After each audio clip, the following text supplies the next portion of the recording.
Hello YouTube, it is Toy Adventures here again with another figure review. And I know the title kind of caught some of you off guard, I know. It definitely did, because this is not my usual forte. But I saw this in stores and I thought it looked really cool. Yeah, let's just go ahead and get into it. We're going to be taking a look at, not farther enough, the Fortnite action figure Raptor. Here's the thing, I never played Fortnite in a day in my life. I hear all about it. It's super popular with a young audience. It's like the new Minecraft, you know. But instead of it being block characters, you have actual human-looking characters. And with this toy line or this little action figure line they have, these are actually really posable. I don't know if you can see that here in the box. Let me go ahead and get it. But you can just see all the little joints that are in there. But yeah, actually, this is not my action figure. Hold on. There we go. Sorry. Anyway, this is not actually my action figure. Okay, this is going to come as kind of a surprise, but it's actually my mom's. She's also, like I said in the many other videos, she's getting into this toy photography and toy movie making business as well. And she's looking to me for guidance because I've been doing photography for like, I don't know, 5-something years. And I gave her some tips. You know, you want highly articulated action figures because they're the best for posing. So she got into the My Little Pony Equestria Girls. She's gotten into all kinds of different, you know, lines geared towards a much younger audience. And I believe Fortnite is technically still geared towards a younger audience. I mean, sure, it is a shooting game, but let's be honest, the main demographic is a young audience. So I think making action figures like these is a super good idea because there's lots of money to be made, especially with a business as lucrative as Fortnite. Now, just as we do with the Jurassic Worlds, let's go ahead and take a look at the box. You have your Fortnite logo right here, Raptor Solo Mode. I have no idea what that means. Again, I don't play this game. You got a nice picture of a Raptor right there. It says ages 8 and up, Epic Games. Here in the back, you have this really cool little sticker, kind of like what you find on sports memorabilia.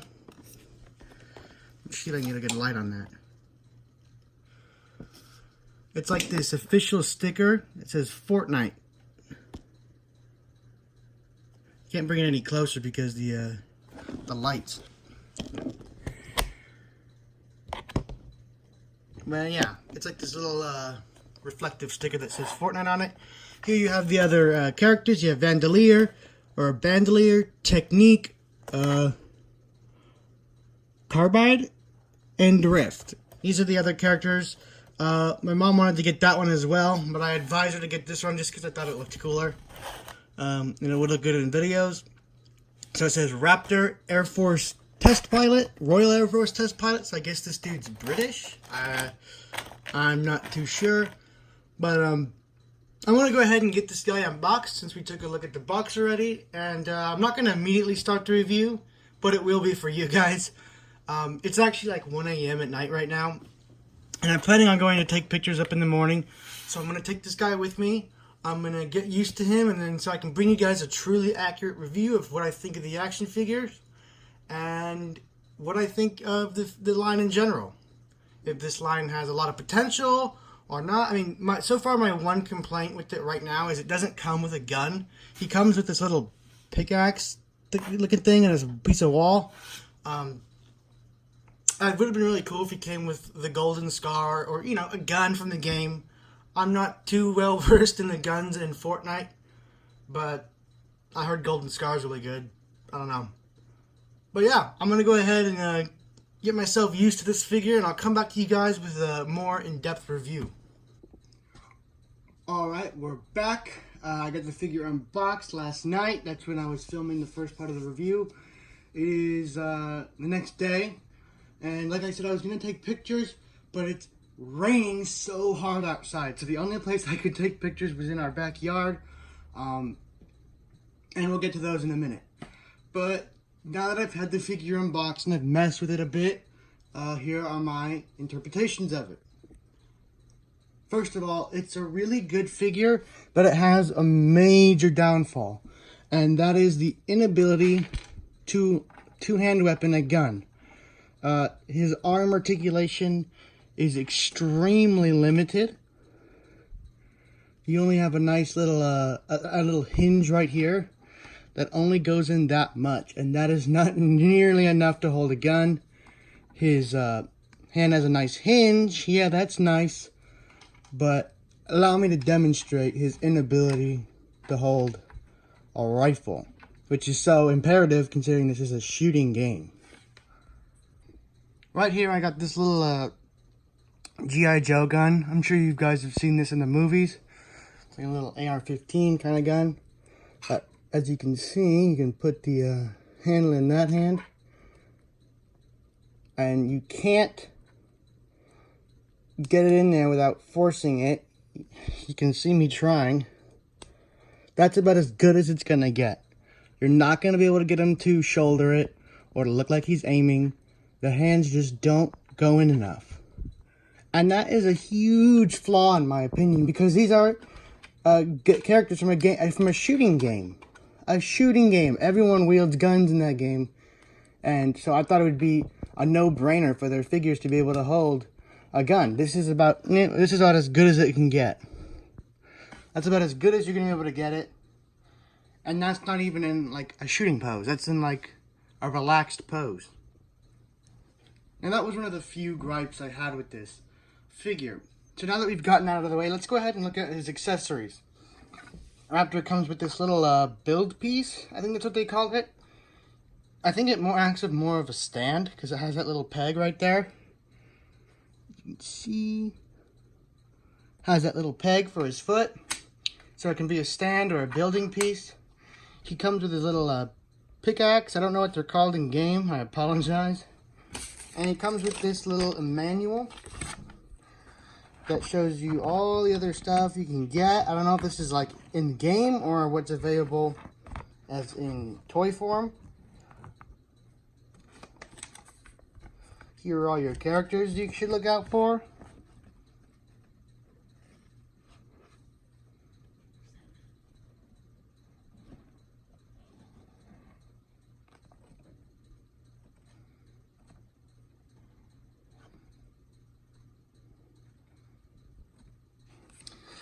Okay.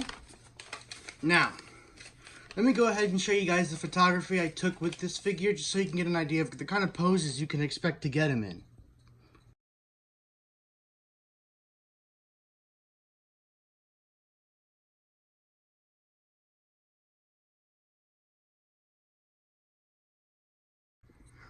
Yeah, did you guys like that last one? For those of you who don't know, who are new here, or even maybe Fortnite fans that are coming to this video simply for the review, those pictures, those ones exactly can't be found on my account, but pictures just like that are all over my Instagram account, which is Toy Adventures. I'll have it in the description. I take toy pictures there, and that's kind of what inspired my mom to make her own account. And yeah, so if you guys want to see more toy photography like that, go ahead and follow the Instagram. Alright, so for articulation on this guy, it's pretty good, especially for a new age figure. He got a nice, it's a really stiff shoulder joint. Like, it's really stiff. Like, I'm pretty sure there is a stress mark made at the bottom of it. So it's a really strong joint. It can do a 360 rotation and hinge up and down. Pretty basic for elbow articulation. But the arms is the downfall of this figure. You only have one joint in the arms. That's a hinge joint. You can do a 360. And this is what prevents the figure from holding a two-handed weapon. The hand is on a hinge, like I said before. And another flaw, this one is not, I'm not going to put too much burn on this one because not a lot of companies do it. It's mainly only G.I. Joe and Marauders. But the shooting finger, or the trigger finger right here, on Joe's and Marauders, it's a separate finger that you can actually put inside what would be the trigger guard of the gun, so it looks like he's actually pulling the trigger. So he could only use really guns that don't have the little loop around where the trigger would be. He can hold these guns kind of well, but guns with actual loops for triggers, he won't hold so hot. So, like I said, this is not going to work for holding two-handed guns, which is a big failure in my opinion, a big one. But if you're not planning on posing him with guns, he looks great on display. He's got a nice ab crunch right here. His head is on a ball joint and a pivot, so he gets incredibly good neck articulation. You can go up about that far, look about that far down, and everything in between. He has incredible head articulation. His legs are on a very G.I. Joe similar kind of how they do it. I'm not sure what they call it. But you got those two pegs in there that attach to the feet. My set is falling apart around me. Anyway, you got really good double jointed knees. And this is what pisses me off. You have these great double jointed knees,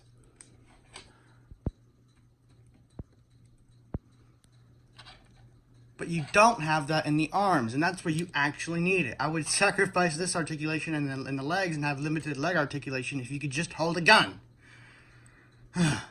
His feet have a nice hinge and a ball joint in there. So from the waist down, he has incredible articulation, but from the waist up, it's pretty limited, actually. So that's what you got going for articulation with these figures. Let's go ahead and see how they scale up with other toy lines. Alright, so I don't know if you guys caught when I said this, but it is a 1/118th scale figure, which means it is G.I. Joe scaled. So let's get the stand out of here. Here he is with the G.I. Joe general flag. I can get him to stand.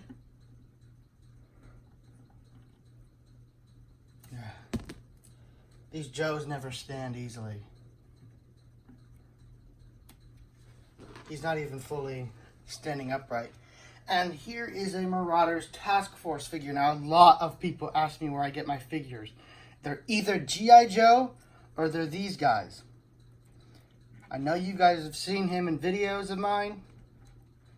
These are Marauders Task Force figures. They can be found at maraudersinc.com. Very, very high quality. But they take some care because you're the one who has to build it. You see every little satchel on here. It's a separate piece. The holster, the radio on his shoulder, the knife, the bullets, they're all separate pieces that you have to glue in. You basically build a G.I. Joe from scratch.